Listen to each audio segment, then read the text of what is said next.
Hello po at maligayang pagbabalik.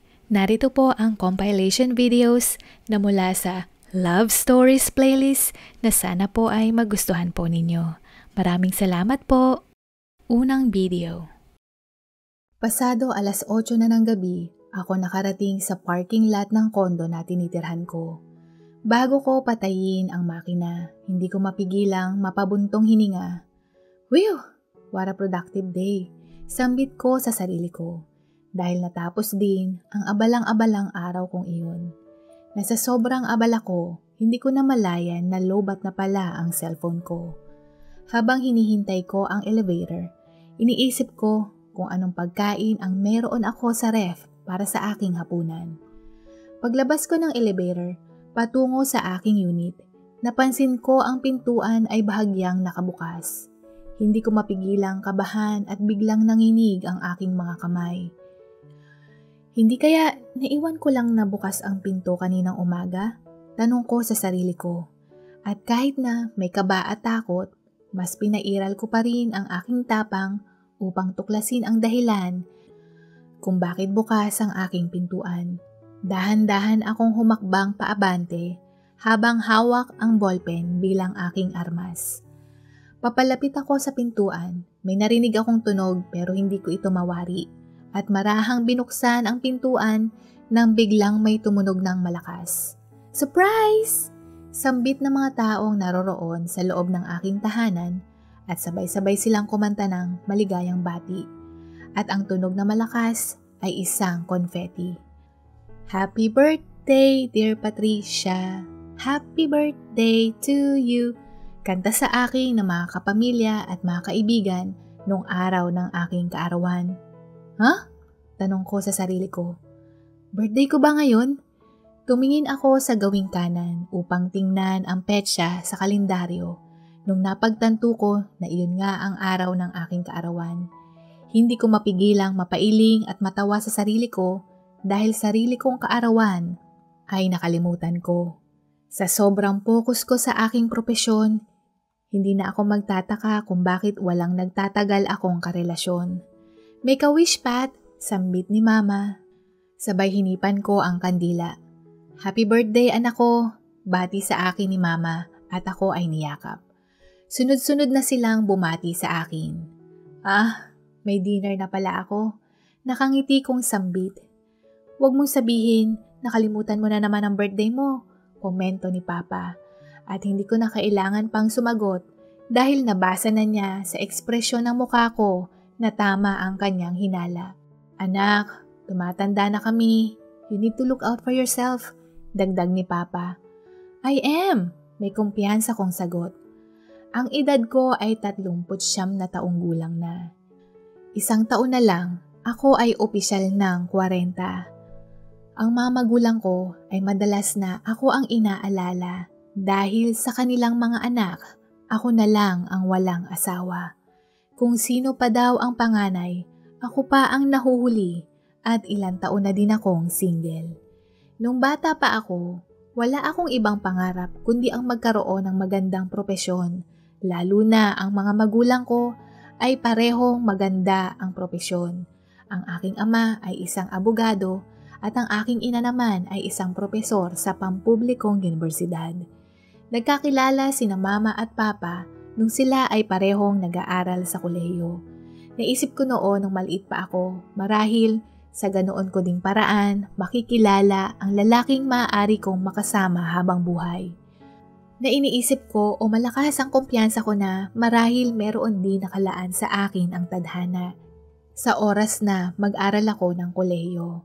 Ngunit sa panahong lumipas, kahit na nagkaroon ako ng mga ilang kasintahan, lahat ng ito ay bigo.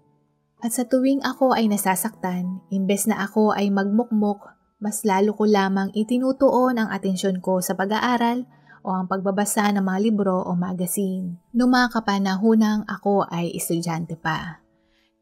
Nagkaroon ako ng ideya sa propesyong aking nais noong ako ay nakatanggap ng isang malaking dollhouse na regalo ni Tia sa akin nung ika-10 kong kaarawan. Napakagandang bahay na laruan at ang mga tau-tauhan doon ay mga kuneho Iba't ibang klase ng kuneho na may mga magagandang kasuotan na damit. Sa mga lalaking kunehong laruan, mayroong mga naka-Amerikana, casual na kasuotan, o base sa kanilang propesyon, gaya ng puting gown na damit na pang-doktor at iba pa. Sa mga babaeng kunehong laruan na kadalasan ay nakabistida o nakaskirt na mukhang elegante ang dating. Meron ding mga bata na kunehong laruan na tila ba maihahalin tulad ko sa isang komunidad na punong-puno ng uri ng iba't ibang klase ng mga tauhan. At syempre, hindi kumpleto ito ng walang bahay-bahayan at mga gamit sa bahay. Meron ding maliliit na kasangkapan sa loob ng bahay na iyon, kumpleto din ang mga gamit na para talaga siyang isang tunay na bahay, maliban lamang na ito ay isang laruan. Ang nakapagpukaw sa akin ay nung madalas kong iayos mula sa iba't ibang posisyon ang mga muebles nito. Nagustuhan ko ang pag-aayos ng mga gamit at nung tinanong ko ang aking ina kung anong klase ng propesyon ang mga nag-aayos ng gamit, dito ko natuklasan ang salitang interior designer. Sa isip ko nung marinig ko ang salitang iyon, wow, interior designer, ang classy at sosyal pakinggan. Sambit ko sa sarili ko na may kaunting kilig. Kaya naman, magmula noon, inalam ko ang tungkol sa mga bagay na ito upang palawakin ang aking kaalaman. Sa isang bookstore ko din natuklasan na meron palang magazine na pang-interior design. At walang araw ang lumilipas na mas lalo lamang akong kumbinsido na ito na ang nais kong tahakin. At ito ang aking inaral hanggang sa makatapos ako sa kolehiyo. Kaya naman sa tingin ko, marahil hindi ako nagtatagal sa isang relasyon sa lalaki ay dahil ang aking first love ay ang aking propesyon. Kapag meron akong oras na kailangan kong sayangin, madalas akong nasa mall o mga furniture store at iniimahe ko na ang mga kalalabasan ng aking disenyo.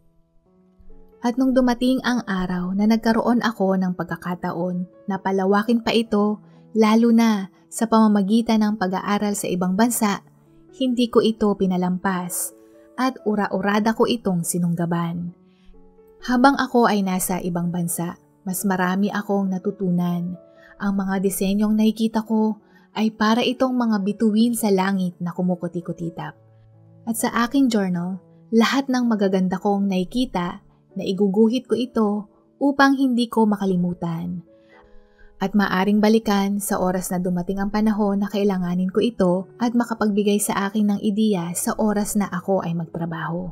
Kasabayan nito, dito ko din natuklasan na bukod sa pagdidisenyo sa loob lamang ng bahay, maaari din pala akong makapagtrabaho sa mga hotel o kahit saang gusali na may lounge o lobby. Kaya lahat ng pagkakataong makakapagpadagdag sa aking portfolio ay ginawa ko. At maisakatuparan ang actual na visual o ma-final setup ang mga ito ay nakakawala ng pagod lalo na kapag masaya at satisfied ang mga kliyente sa resulta. Hanggang sa merong bumukas ng pintuan para sa akin dahil isa ako sa mga interior designer na napili na magdisenyo ng mga kwarto, lounge, bar, lobby at iba pa ng isang malaking hotel sa syudad. Hindi ko mapigilang kiligin dahil ito ang una kong malaking proyekto. Sa isip-isip ko, ito na ang pagkakataon ko para maipakita ang aking galing at husay.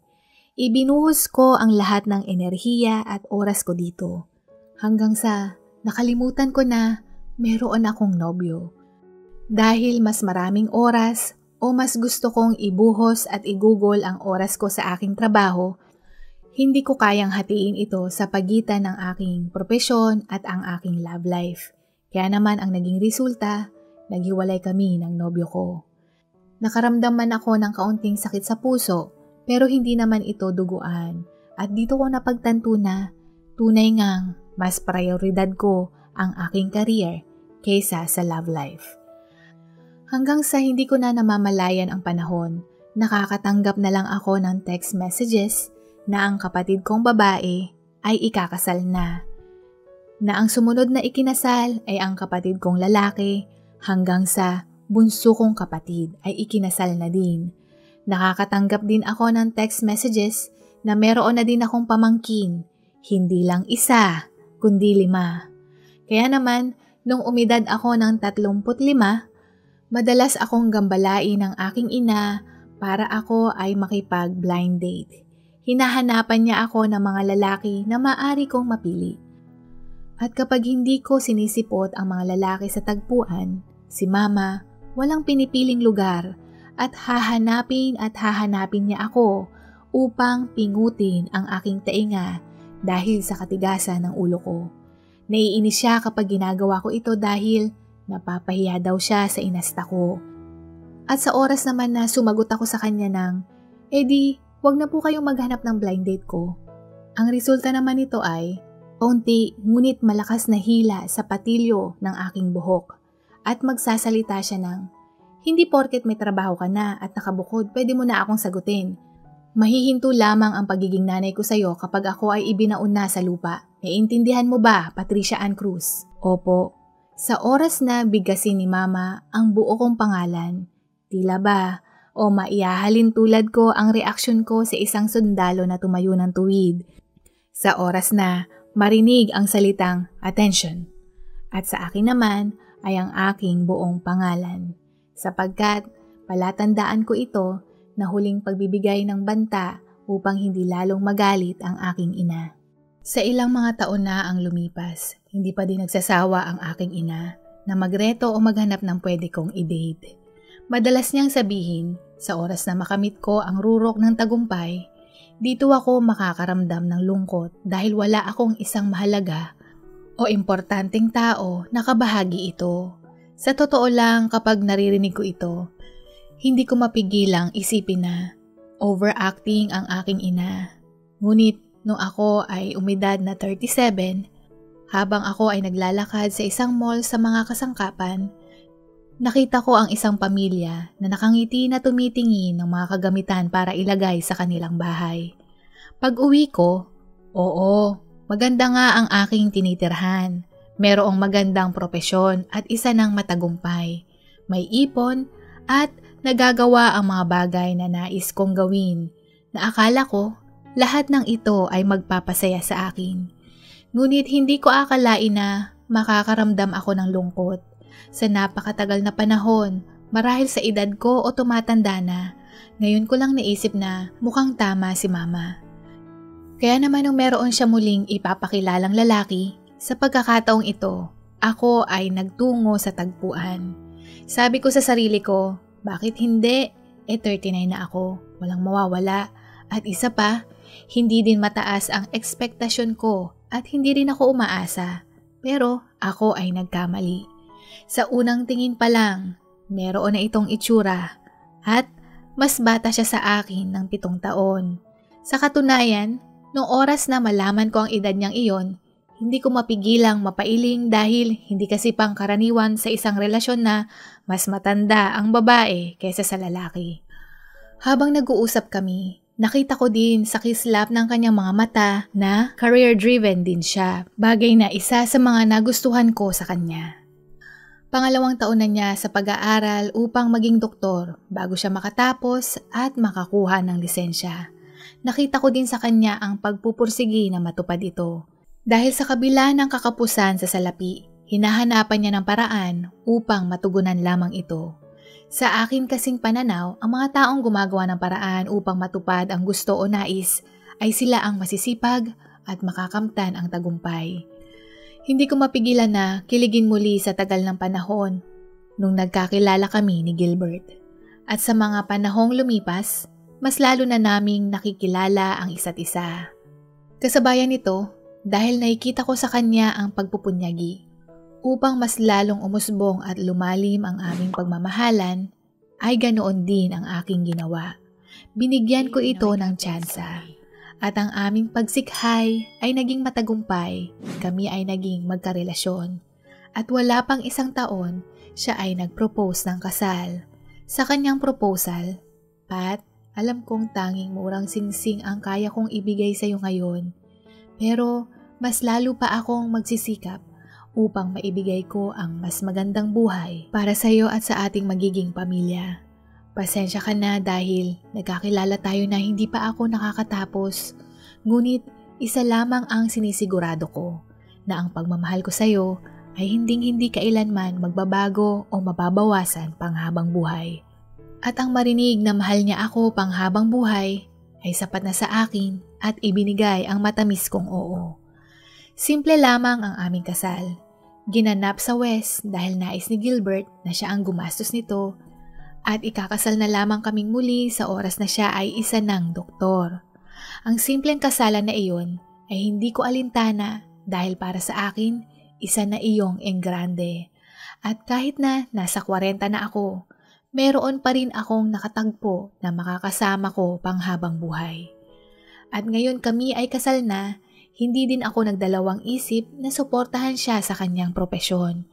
Kahit noon pa man nung magkasintahan pa lamang kami, madalas ko siyang tulungan sa kanyang matrikula dahil ang matrikula ng kursong kinukuha niya ay hindi naman presyong pampalengke lamang. Malaki ang kailangang igugol dito at dahil nais ko din siyang magtagumpay, kaya ko siya tinulungan. Noong oras na kami ay ikinasal, kasama din niyang lumipat sa aking tahanan ang kanyang ina. Nag-iisang anak lamang si Gilbert at ang kanilang bahay at lupa ay naisangla para lamang makapag-aral siya.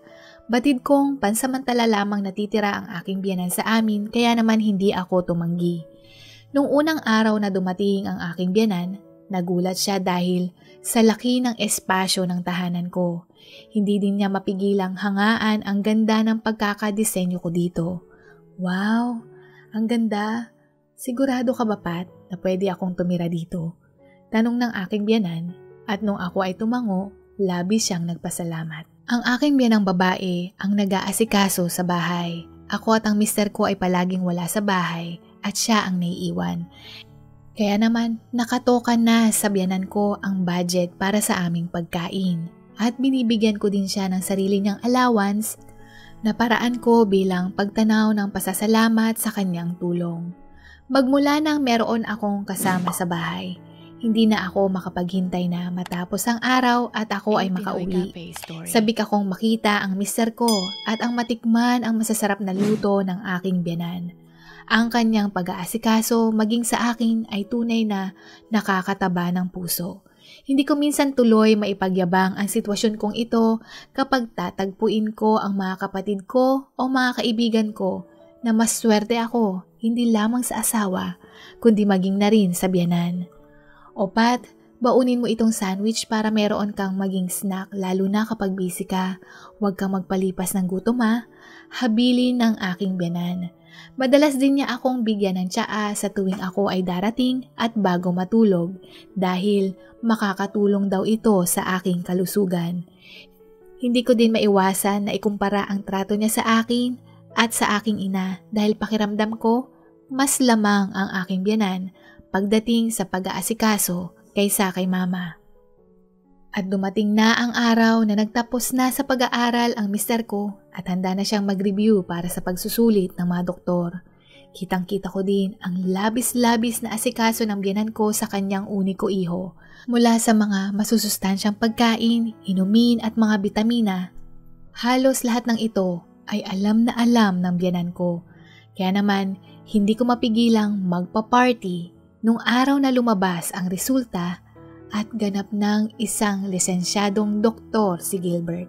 Ang ilang mga taong pagpupuyat niya sa pag-aaral ay sulit na sulit sa lahat ng kanyang pagtsatsaga. Nung nagsimula na ang internship ni Gilbert, dito ko na din napansin ang pagbabago ng aking biyenan. Pinapangaralan niya ako na silbihan ko ang asawa ko at ako na ang gumawa sa mga gawaing bahay bilang isang may bahay. Akala ko nung una siya ay nahihirapan sa mga gawain kaya siya nagreklamo. Batid ko ding hindi biro ang mga gawain sa bahay kaya nagmungkahi ako na kumuha kami ng makakatulong sa bahay. Ngunit sumagot siya ng, aanhin mo ang katulong kung pwede ka naman ang gumawa. Paano ka matututo niyan kung iaasa mo sa iba? Hindi ko man mapigilang mairita sa sinabi niya pero mas pinili ko na lang na intindihin dahil may punto naman ang aking biyenan na dapat ang mga misis ay pinagsisilbihan ang kanilang asawa. Kaya naman hanggat maaari, sa kabila ng abala ako sa trabaho, pilit kong ginagawa ito. Pero hindi madalas. Bagay na laging iniinda ng aking biyanan. Mabuti na lamang ang aking mister ay ipinagtatanggol ako sa kanyang ina at madalas na humihingi ng dispensa hingil sa mga nangyayari. Subalit sa paglipas ng panahon, mas lalo lamang lumalala ang tensyon sa pagitan ng aking biyanan at sa akin. Nung kumuha ako ng katulong, labis siyang nagtaas ng boses at sinabing hindi porket may trabaho na ang mister ko, may karapatan na akong waldasin ito para kumuha ng katulong dahil masyadong mataas ang pride ko na gumawa sa mga gawaing bahay. Hindi ko mapigilang mainis at sinagot siya sa mga naitulong ko sa kanyang anak. Ngunit naging mas lalo pa itong nagpalala dahil lumabas ako ay nanunumbat, bagay na hindi ko nais mangyari. O ayan, di lumabas din ang tunay mong kulay, Patricia. Tumutulong ka kunwari, pero ang totoo, gagamitin mo yan bilang sandata mo at isusumbat mo. Galit na galit niyang sambit. Kung alam ko lang na ganyan ang ugali mo, di sana hindi ko hinayaan ang anak ko na pakasalan ka lalo na mas matanda ka pa sa kanya. Dagdag niya. Dahil hindi iyon ang intensyon ko, kaya ako humingi ng paumanhin. Pero hindi ko mapigilang maghinanakit sa biyanan ko dahil palagi na niya akong napupuna. Batid ng mister ko ang sitwasyong ito na mas lalong lumalala, kaya naman nakiusap siya sa akin na bigyan siya ng kaunting panahon para makapag-ipon upang matubos ang bahay nitong nakasangla. Sinabi kong ako na lang ang mag-aabono, pero tumanggi ang mister ko dahil panahon na daw na siya na ang umako ng mga gastusin namin. Kaya wala naman akong magawa dahil maayos nakiusap ang aking mister at alam kong naiipit din siya sa sitwasyong ito. Hanggang sa isang araw, nakaupo siya sa sofa at nakalabas ang isang papel at bank book. Alam kong darating ang araw na ito, kaya naman para hindi mo ako masumbatan.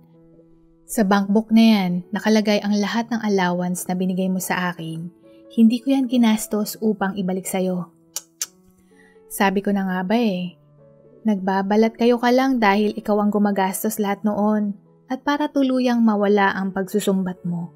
Pirmahan mo din ang papel na ito at hiwalayan mo na din si Gilbert, wika niya. Nagulat ako sa sinabi niya pero mas pinili kong hindi siya patulan at hintayin na dumating ang mister ko. Kitang-kita ko sa mga mata ni Gilbert ang pagkagulat sa ginawa ng kanyang ina, kaya naman labis siyang humingi ng paumanhin sa akin. Marahil nakakayanan kong tiisin ang mga tratong ito ng biyanan ko dahil napakabait ng mister ko at palagi niya akong ipinagtatanggol sa kanyang ina sa tuwing sila ay may pagtatalo. Marahil kaya mas lalong naiirita ang aking biyanan dahil mas ako ang pinipili ng kanyang anak. Hanggang sa dumating ang araw na nasa conference ang aking mister at pagdating ko sa bahay, meron pala kaming bisita. Isang babae na halos o mas bata sa edad ni Gilbert. Sino ka? Tanong ko sa babae.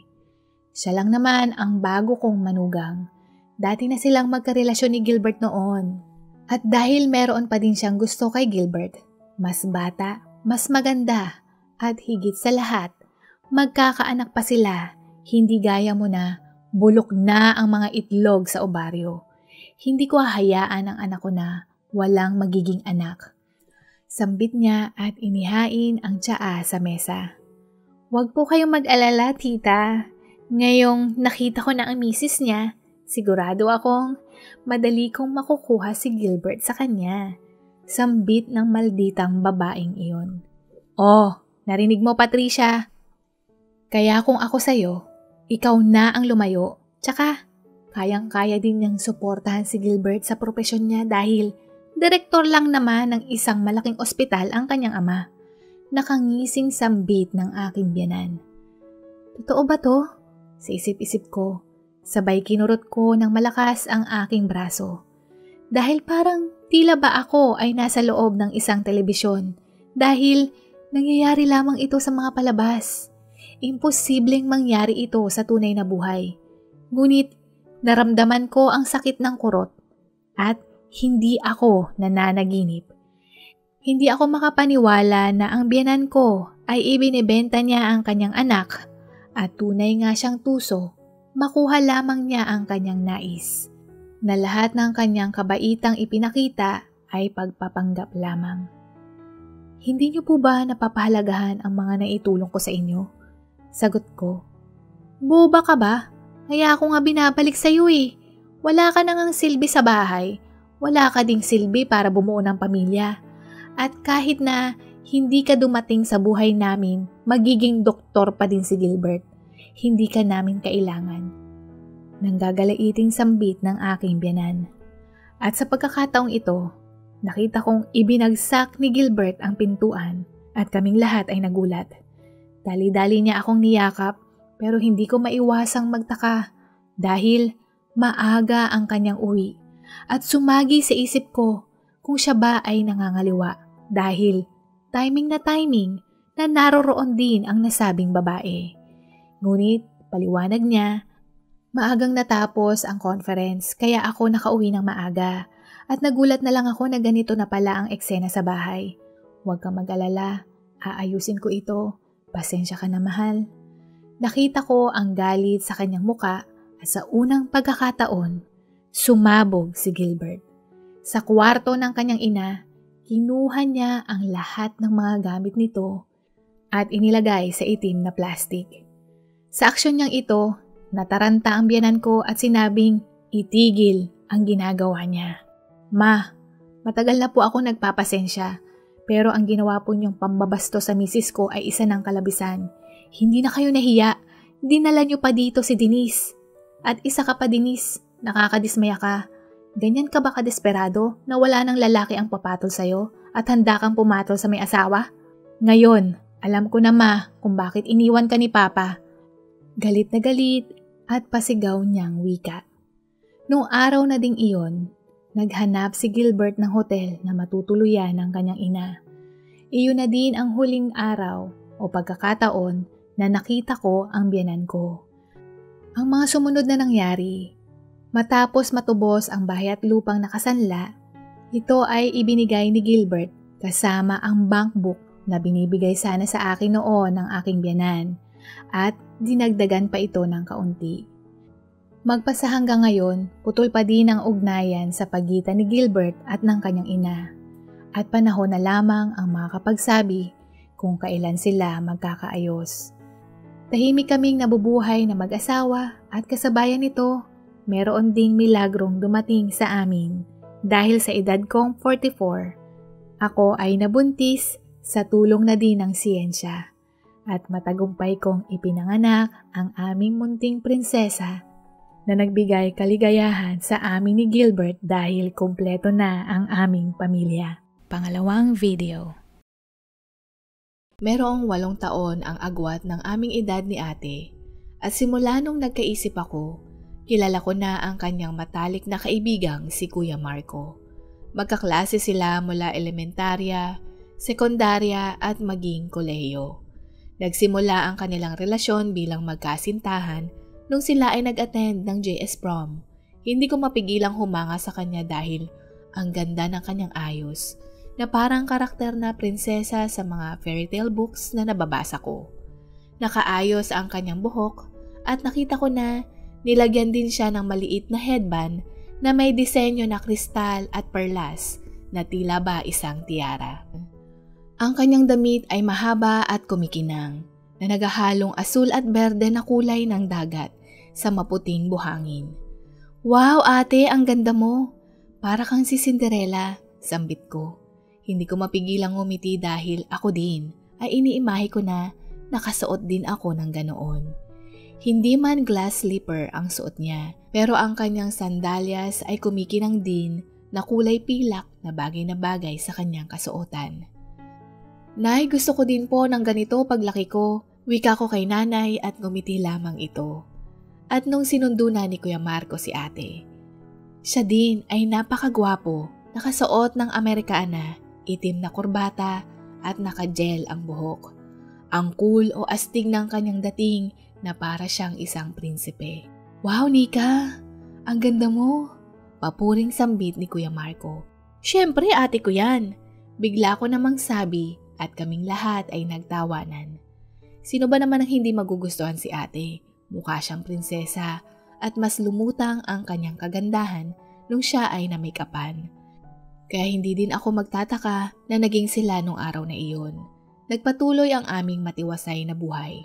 Nagtapos sila ng sekundarya at sa parehong universidad malapit sa aming probinsya sila nag-aral. Sa mga panahong ding ito, malapit din ako sa mga magulang ni Kuya Marco. Kapag may deliver ang mga magulang ko sa ibang bayan, madalas sa bahay nila kami tumutuloy.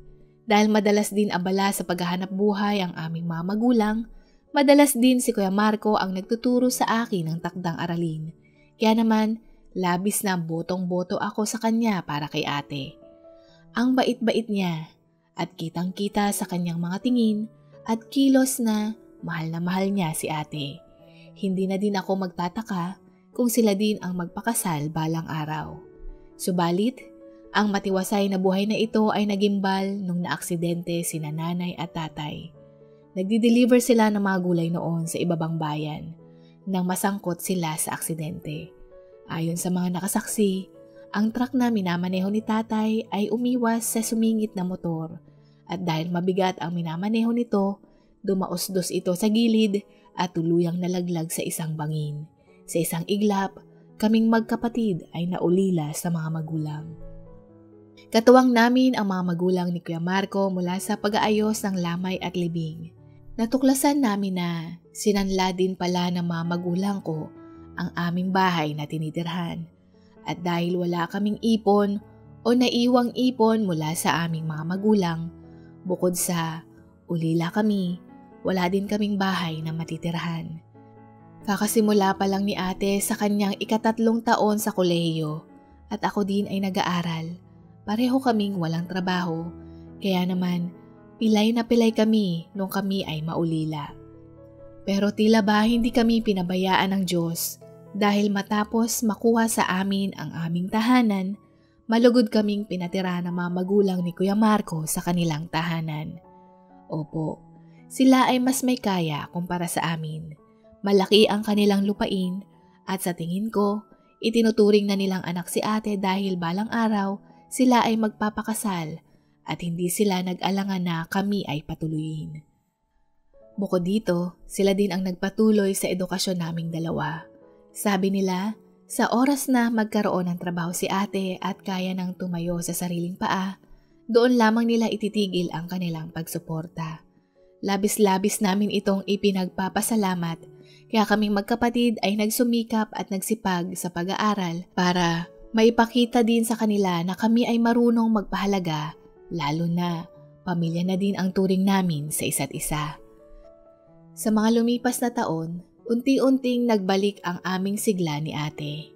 Natanggap na namin ang biglaang pagkawala ng aming mga magulang at hindi namin mapigilang maluha nung oras na nakatapos si ate ng kolehiyo. "Nay, tay, nakatapos na po ako. Sana po maging proud po kayo sa akin. Huwag po kayong mag-alala. Aalagaan ko po si Bunso. Ako na po ang bahala." Wika ni ate sa puntod ng aming mga magulang. Pareho na sila ate at Kuya Marco na nagtatrabaho. Si ate na nakapasok sa isang ahensya ng gobyerno bilang accountant at si Kuya Marco naman ay isang businessman dahil siya ang magpapatuloy ng negosyo ng kanyang mga magulang, lalo na nag-iisa lamang siyang anak. Hindi ko maiwasang magtanong kung kailan sila magpapakasal, pero sasagot lamang sila na, "Kasal na kami matagal na," sabay hahalakhak. Hindi ko maiwasang mangarap na sana makatagpo din ako ng gaya ni Kuya Marco. Labis kong hinahangaan ang kanilang pag-iibigan na tila bahango ang kanilang kwento sa mga romantikong nobela na nababasa ko. Nung nagkatrabaho na si ate, dito na din kami bumukod at siya na ang nagpapaaral sa akin. Maliit man ang bahay, pero sapat na ito para sa aming magkapatid. At kada linggo, nagpupunta kami sa bahay ni Kuya Marco. Dito kami nagdadala ng maraming prutas at iba pang pagkain. Madalas din si ate na bumibili ng mga regalo para sa mga magulang ni Kuya Marco bilang pasasalamat sa kanilang tulong. Nagdaan muli ang panahon hanggang isang araw pag uwi ko galing sa eskwela. Nakita ko si ate na umiiyak. Hindi lang simpleng iyak, bagkos, hagulgol. Hindi ko siya makausap kaya inintay ko siyang kumalma at sabihin sa akin kung ano ang nangyari. At nagulat ako sa kanyang ibinalita. Si Kuya Marco ay nakipag-break sa kanya at sinabing mayroon siyang iba. Maninirahan din ito sa Maynila at binago na niya ang kanyang cellphone number. Nagtungo daw siya sa bahay nila Kuya Marco pero wala daw doon. Labis din akong nabigla nung marinig ko to. Para din nakaramdam ako ng hiwa sa aking dibdib. Hindi ako makapaniwala sa nangyari kaya maging ako napapunta sa bahay nila Kuya Marco at iyon din ang sinabi nila sa akin. Wala na sila doon at sa Maynila na maninirahan. Napag-alaman ko ding ibinibenta na din nila ang kanilang tahanan kaya sa isip ko mukhang seryoso nga si Kuya Marco pero ang hirap paniwalaan. Ngunit wala akong magawa para maibsan ang pagati na nararamdaman ni ate. Naging parang zombie ito. Aalis, pupunta sa trabaho, kakain ng hapunan at pupunta sa kanyang kwarto at doon muli luluha. Manipis lamang ang pader ng aming kwarto kaya kapag siya ay umiiyak ay rinig na rinig ko. Dito lamang ako nakasaksi na gabi-gabi si ate maraming nailuluha sa loob ng kalahating taon. Sa tingin ko, mas marami pa siyang baldeng nailuha nung iniwan siya ni Kuya Marco kaysa nung kami ay naulila. Pumayat siya, laging mugto ang mga mata at maraming buhok na nalalagas. Talagang dinibdib niya ang kanilang hiwalayan. Marahil kung sa akin din mangyari ito, pareho kami nang gagawin. Lalo na, magkasama na sila nung pagkabata, kaya batid kong labis ang kanyang pighati. Dahil sa kanyang sitwasyong ito, hindi ko mapigilang mangamba dahil paano na lang kung siya din ay mawala, kung hindi niya aalagaan ang kanyang sarili.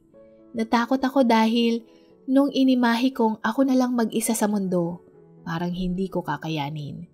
Kaya naman isang gabi, hindi ako makatulog nung marinig ko na naman siyang humihikbi.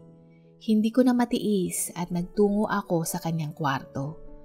Ate, tama na. Huwag mo namang pabayaan ang sarili mo. Ayokong mag-isa. Ayokong pati ikaw ay mawala. Please, ate. Umiiyak kong sambit. Mas lalo lamang siyang umiyak at hindi ako sinagot. Ang resulta, kaming magkapatid ay bumuhos ang luha nung gabing iyon hanggang sa kaming dalawa ay nakatulog sa pagod. Nung pagising namin, humingi siya ng paumanhin at sinabing aayusin na niya ang kanyang buhay. Nakita kong nagluto siya, kumain ng almusal na matagal ng panahon niyang hindi ginagawa. Inayos ang kanyang buhok at naglagay din ng kaunting lipstick upang hindi siya maputla tingnan. At habang kami ay kumakain ng almusal na iyon, nagbitiw pa siya ng mga biro. Bagay na nagpagaan ang aking loob dahil nakita kong sinusubukan niya.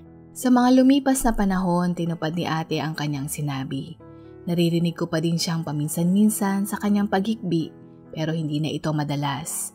Nakita ko na siyang umingiti, hindi na siya nangangayaya tingnan at naging mas abala siya sa kanyang trabaho dahil nais niyang makuha ang kanyang promotion.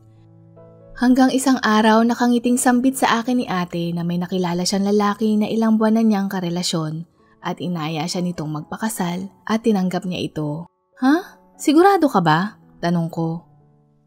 Oo, naisip ko na hindi pa katapusan ng mundo at kailangan ko mag-move on. Mabait naman si Francis, sigurado akong magugustuhan mo din siya. Nakangiti niyang sambit. Nakwento din niya sa akin nung mga panahong siya ay heartbroken. Si Francis daw ang lagi niyang karamay dahil isang beses nakita daw siya nitong pumasok na baliktad ang damit at dito sila naging malapit. Sa bilis ng pangyayari, meron na din silang petsa ng kanilang kasal. At ito ang pinagkakaabalahan ng aking kapatid. Habang pinagmamasdan ko siya, nakikita ko siyang masaya. bagay na nagpakumbinsi sa akin na desidido na siya sa kanyang desisyon at marahil tunay nga siyang nag-move on. Narinig ko din siyang kumakanta sa kanyang pagligo, bagay na ginagawa niya sa tuwing siya ay nakakaramdam ng kaligayahan.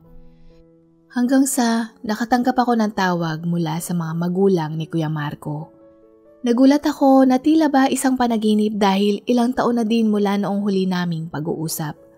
Sabi, kailangan nila akong makausap nung araw na ding iyon at importante ang kanilang sasabihin.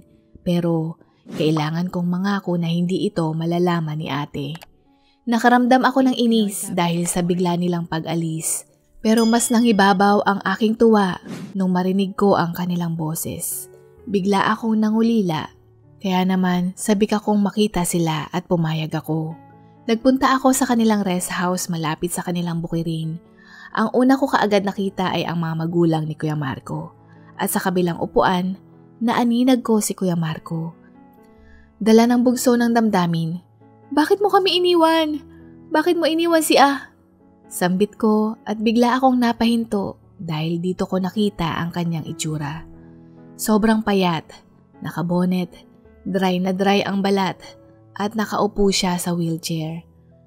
Anong nang? Wika ko at nagsimula na akong lumuha hanggang sa naging hagulgol.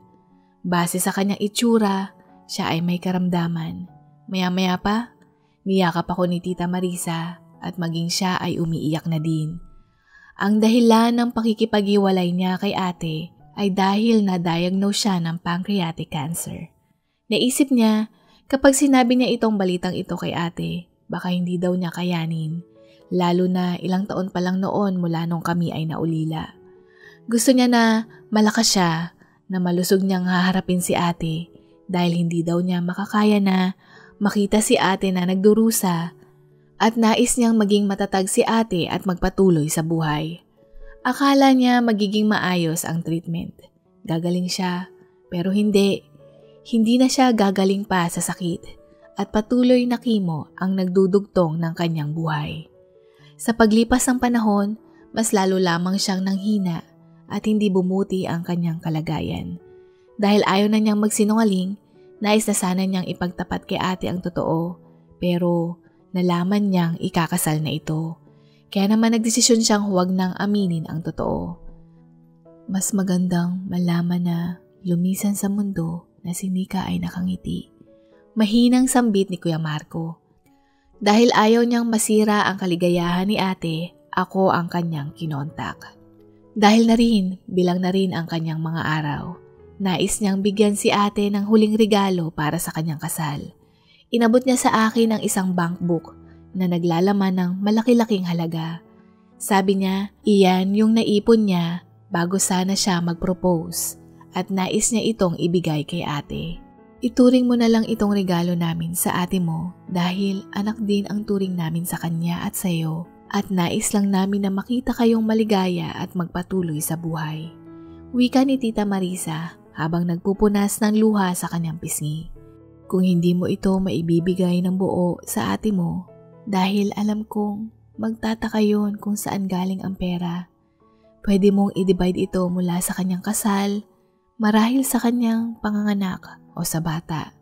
Iimahe ko na lang na ako ang pamilya niya, na anak ko ang dinadala niya, na babaunin ko kapag lumisan na ako sa mundo. Mahinang wika muli ni Kuya Marco. Hindi ako makasagot, bagkos puro luha lamang. Sabi nila, babalik silang muli ng Maynila ng gabing iyon dahil kailangan niyang bumalik sa ospital. Niyakap nila akong muli at sinabing lagi kaming mag-ingat at ipangakong huwag sasabihin ang pinag-usapan naming ito kay ate. At inihatid ako ng katiwala sa may kanto ng aming inuupahang bahay. Kahit na nakauwi ako sa bahay, hindi ko pa rin maproseso ang nangyari. Habang si ate, nakita ko sa lamesa sa kusina, nakangiting namimili ng disenyo ng kanyang gown mula sa album at mga magazine. Ang ganda ng mood niya, ang sigla-sigla, ang saya-saya. Bigla akong nag-alangan lalo na nangako ako kay Kuya Marco na ililihim ko ang nalaman ko. Pero Paano kung malaman ni ate at tapos malaman din niyang alam ko? Sigurado akong hindi niya ako kakausapin, hindi niya ako patatawarin, at baka hindi na rin niya ako ituring na kapatid. Nalilito ako, hindi ko alam ang gagawin ko. Anong magandang design, bunso? Tanong ni ate. Hindi ko alam kung ilang minuto na akong tulala doon at napansin niya iyon. Oy! Bunso, tinatanong kita, anong magandang design? Tanong niyang muli. Ate, umiiyak kong sambit. Bigla siyang nagtaka. Hindi pa ako nakakasagot dahil inunahan na ako ng pagtangis. Si Kuya Marco, tugon kong muli. Nakita ko ang pagkagulat sa kanyang mga mata at inalog niya ako na magsalita. Marco? Nakita mo si Marco? Nagmamadali niyang tanong. Pero hindi ako makapagsalita ng maayos dahil labis na masakit ang aking dibdib. Rest house, ate. Pumunta ka sa rest house, anya ko. Pagkurap ko, wala na si ate sa bahay. Nagtungo na siya doon, kaya naman maging ako, dali-dali ko din siyang sinundan. Ang bilis ni ate, paglabas ko ng bahay, wala na siya. Sabi ko na, mahal pa niya si Kuya Marco. Pero bigla akong nahimasmasan dahil hindi ko tinupad ang pangako ko kay Kuya Marco. Pagdating ko doon, si ate nakahandusay na sa sahig. Hinahampas yung wheelchair ni Kuya Marco. Labis na humahagulgol. Lahat ng mga taong nakasaksi doon ay nagpupunas ng luha. Sorry kuya, wika ko habang maging ako ay umiiyak. At yung hapong iyon, bumabaha ng luha. Ang sumunod na nangyari, hindi pumayag si ate na humiwalay kay Kuya Marco. Mas masaya daw siyang igugol ang mga natitirang panahon kasama si Kuya. Hindi din natuloy ang kanyang kasal kay Francis. Tumagal ang buhay ni Kuya Marco ng halos 5 buwan bago niya kami tuluyang nilisan. Natuloy din ang kanilang kasal at ngayon si ate ay nagdadalang tao gamit cryo pre-reservation ni Kuya Marco bago siya magsimulang magkimo. Hindi man happy ending ang istorya ng pag-ibig ni ate, pero nakita ko na masaya siya dahil may naiwang alaala sa kanya. At sa tuwing hinihimas niya ang kanyang tiyan, palagi niyang ikinikwento ang kagitingan, kabutihan at pagmamahal ni Kuya Marco sa kanyang anak. Pangatlong video. Kamakailan lang ikinasal ako sa babaeng pinakamamahal ng puso ko. 2 taon lamang ang agwat ng aming edad at nung pinakasalan ko siya ay 29 na ang edad ko. Subalit, bago ko makamit ang aking happily ever after, ilang taon kong kinumbinsi ang nobya ko na misis ko na ngayon na pakasalan ako. Bago ko makilala ang misis ko, ako ay nagtatrabaho na sa isang kumpanya ng marketing department ng malaking soft drinks sa ating bansa, na isa sa mga paboritong inumi ng mga bawat pamilyang Pilipino sa tuwing oras ng kainan o merienda o hindi kaya ay pampalamig. Mahusay ako sa larangan ng propesyong pinili ko, kaya naman maganda ang pasahod at nakapagsimula na ako sa aking hulugang isang bahay at lupa. Para naman bago ako magkaroon ng pamilya, meron na kaming matitirhan na isa sa mga payo ng aking mga magulang, ang magpundar muna ng matitirhan bago bumuo ng pamilya, na matutong maging independiyente at tumayo sa sariling paa para hindi sa lahat ng oras kailangan nakasandal ang anak sa magulang. Bagay na may katuturan kaya naman kaming magkakapatid, hindi kami hinigpitan ng aming mga magulang na pumasok sa isang relasyon kahit pa hindi pa kami nakakatapos. Basta ang mahalaga, kami ay responsable at mayroong disiplina sa sarili. Gaya din ng ibang kabataan, maging ako ay nagkaroon ng nobya, nagkaroon ng karanasan. Natuto din akong uminom ng alak, pero lahat ay may limitasyon dahil kailangan pairalin pa din ang disiplina. Halimbawa na lamang na sasama lamang akong makipag-inuman sa barkada kapag walang pasok kinabukasan, walang proyekto o walang pagsusulit. Dahil para ma-enjoy ko ang magandang happenings na walang inaalala na may kailangang gawin. At iinom lamang ng kaya ng katawan, lalo na kung kailangan mo pang bumiyahe pauwi ng bahay. At ang pinakaimportante sa lahat, kapag kailangan mag-aral, ito dapat ang prioridad bago pa ang lahat. Na tinupad kong gawin hindi lamang para sa mga magulang ko, kundi para sa sarili ko. Kaya naman nung nakatapos ako ng pag-aaral, mapalad akong nakapasok sa kumpanyang pinapasukan ko ngayon at nagustuhan ko din ang trabaho ko. Hanggang sa nagtungo ako sa isang cafe at nakita ko ang kanilang bagong empleyado doon. Siya ang nagbigay ng order kong kape. Pagpasok ko pa lang, sinalubong na kaagad niya ako ng magandang ngiti. At pagkakuha ko ng order ko, ngingiti pa din siya. At ako ay papaalis na, narinig ko siyang sumigaw ng, "Thank you, please come again." Simula noon, ang salitang again ang nagtulak sa akin na bumalik ng bumalik sa nasabing coffee shop na iyon. Makalipas ang 2 buwan, tinanong ko siya kung pwede kong makuha yung mobile number niya. Pero malungkot niyang ibinalita na, "Sorry po sir, company policy na bawal pong magbigay kami ng kontak." Sabay ko ng kaunti na nangangahulugang nahihiya at humingi ng pasensya bilang paggalang. At dahil nung mga sandaling iyon, crush ko na siya. Nais ko siyang ligawan. Kaya naman, lumipas muli ang 1 buwan, naisipan kong isulat sa tissue ang numero ko at palihim kong pinadulas ito sa kanyang kamay. At umaasang makakatanggap ako ng text o call mula sa kanya. Sa unang 2 araw, hindi ako mapakali at hindi makatulog. Na ilang beses kong tinititigan at sinisigurado kong may baterya ang aking cellphone para matanggap ko anumang oras ang kanyang mensahe. Ngunit, nung pangalawang gabi, para ba akong unti-unti nang nawawala ng pag-asa dahil naisip ko paano kung napagkamalan niyang basura yung tissue na binigay ko. At nung pangatlong araw ng tanghali, hindi ko inaasahan, nakatanggap ako ng mensahe mula sa kanya. "Hello po, ako si Luna mula sa coffee shop."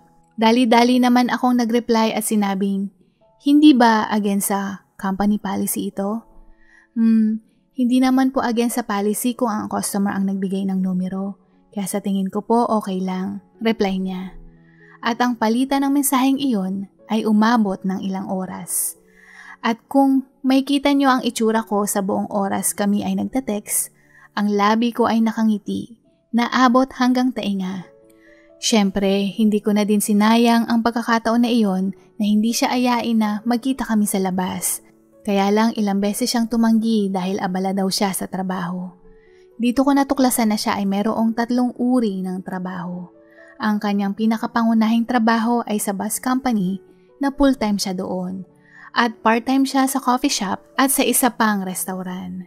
Mas lalo akong napabilib sa kanyang abilidad kasi nakita ko sa kanya na siya ay masipag na tao na kung ikukumpara sa akin ay walang-wala ako sa kalingkingan niya. Kaya naman upang makita ko siya, tanging sa cafe ko lang siya nasisilayan. At kahit hindi kami nag-uusap sa coffee shop, magtagpo lamang ang aming tingin, buo na ang araw ko. Lalo na kapag ngingitian niya ako, ay talaga namang ako ay parang nasa alapaap. Bukod doon, kapag wala siyang ginagawa, nagpapalitan kami ng text messages habang ako ay nakaupo sa loob ng coffee shop.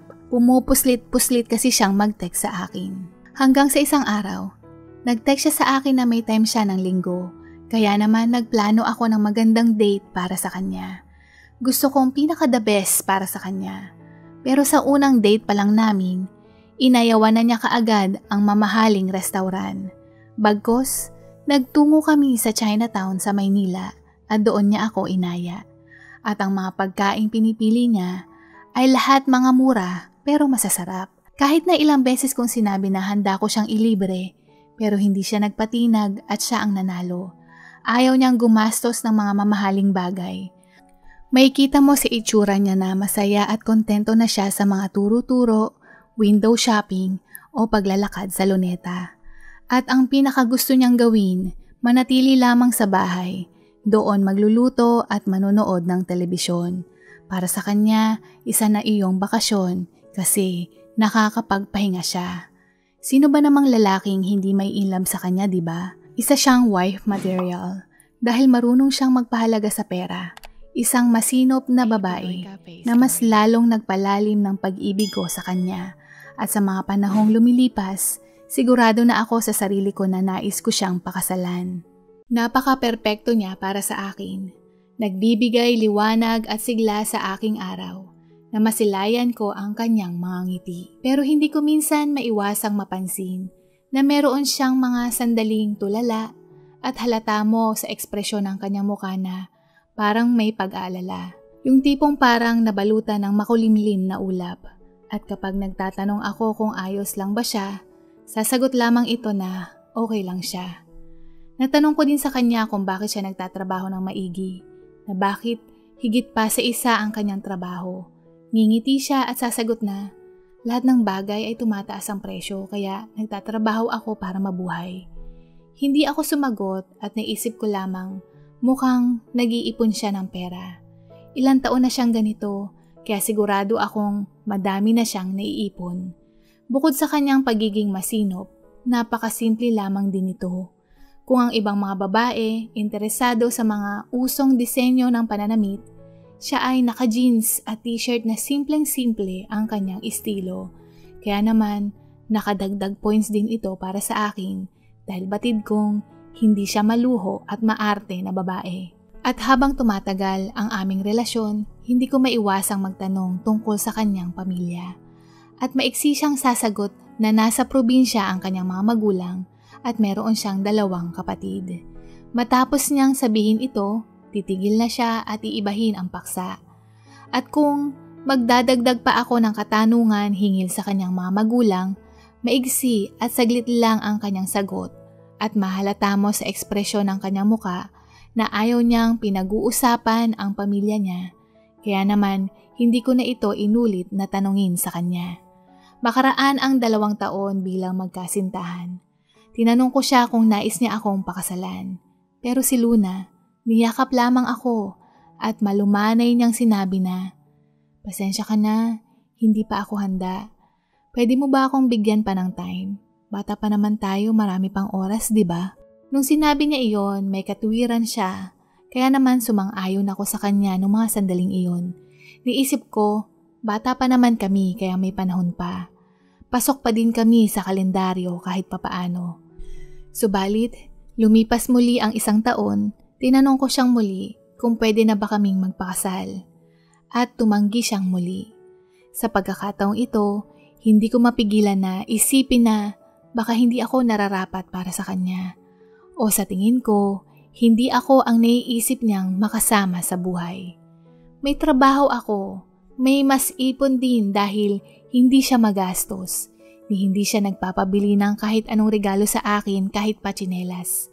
Nung isang beses na binilhan ko siya ng magandang shades, nagalit pa siya sa akin at isinauli niya ito pero dahil hindi ma-refund, nagpa-change item na lang siya na pwedeng magamit sa bahay. At ilang araw niya akong hindi kinibo para hindi ko na ito ulitin. Sa totoo lang, hindi ko mapigilang mahiya nung isinauli niya yung shades na nakayuko ako sa buong proseso. Kaya magmula noon, hindi ko na siya nireregaluhan ng gamit. Masaya na siya sa turo-turong pagkain, uminom ng malamig at manood ng telebisyon.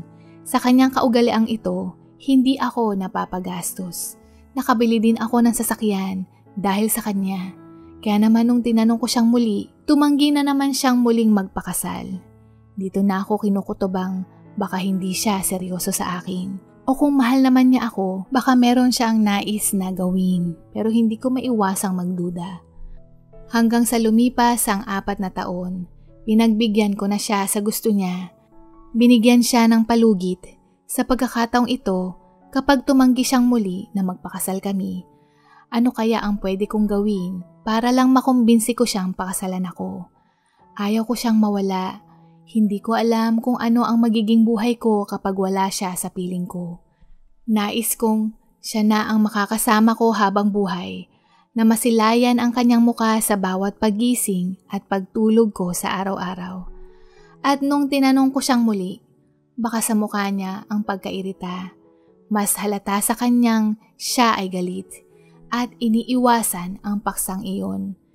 Ilang beses ko ding natanong sa kanya kung may kulang ba, kung may problema ba sa akin, kaya hindi siya pumapayag na magpakasal sa akin. At sa bawat araw na lumilipas, merong namumuong tensyon sa pagitan naming dalawa.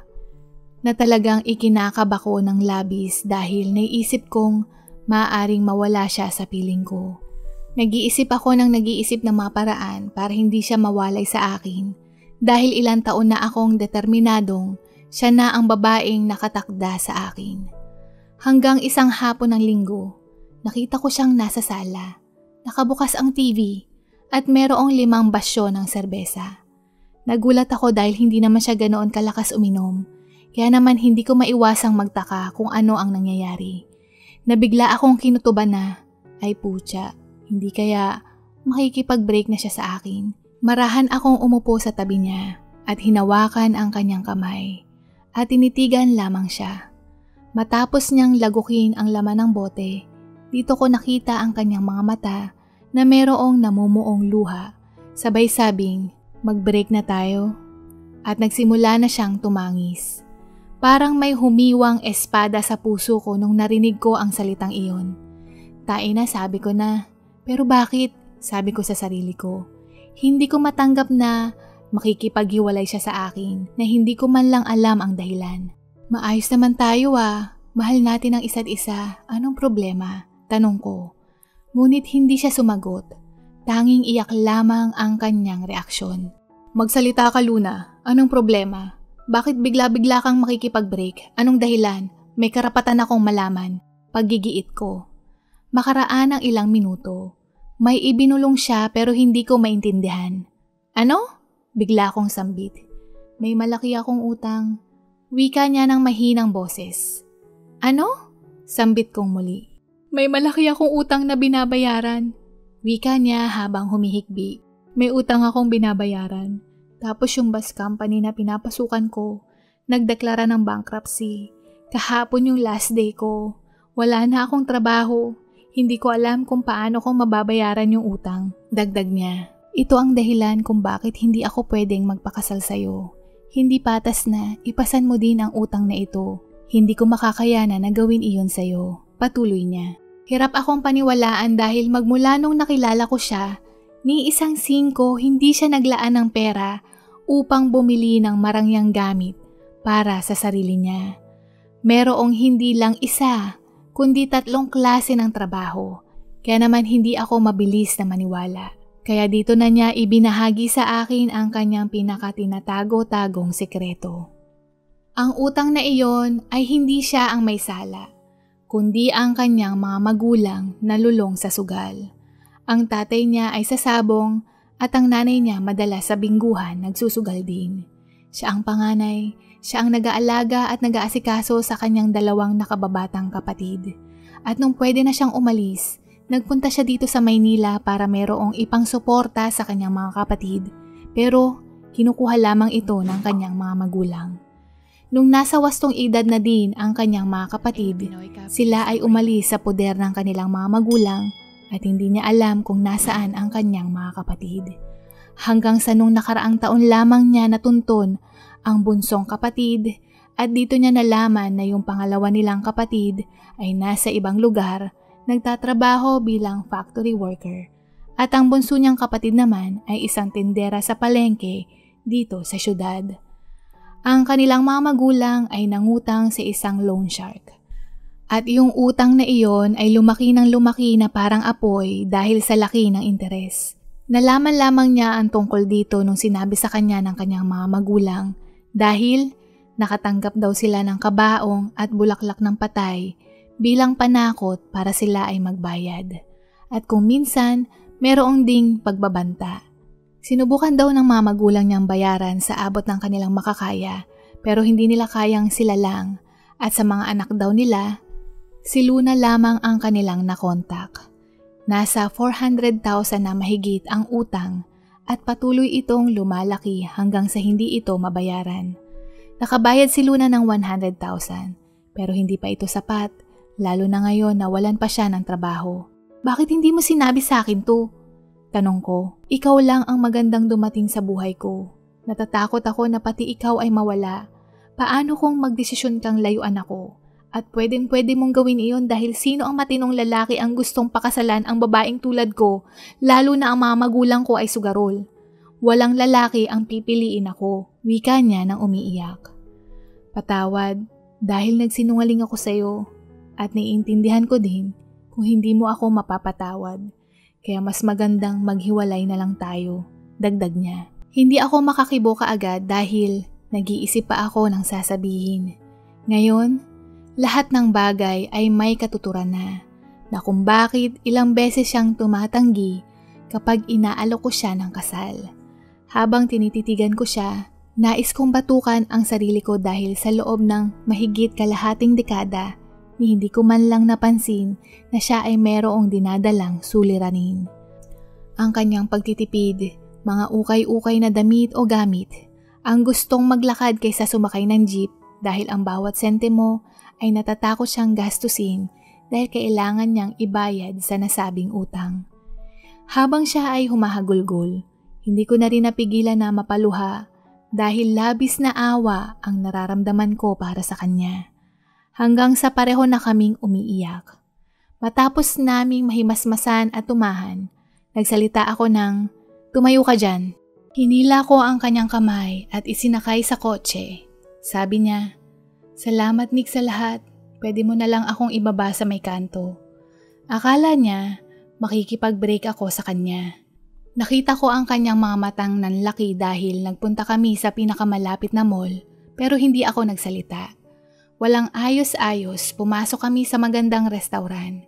Hindi siya nagsasalita, marahil iniisip niya, huling hapunan bago kami tuluyang maghiwalay. Nung naihain na ang mga pagkaing in-order ko, nagsalita akong muli, "Kain."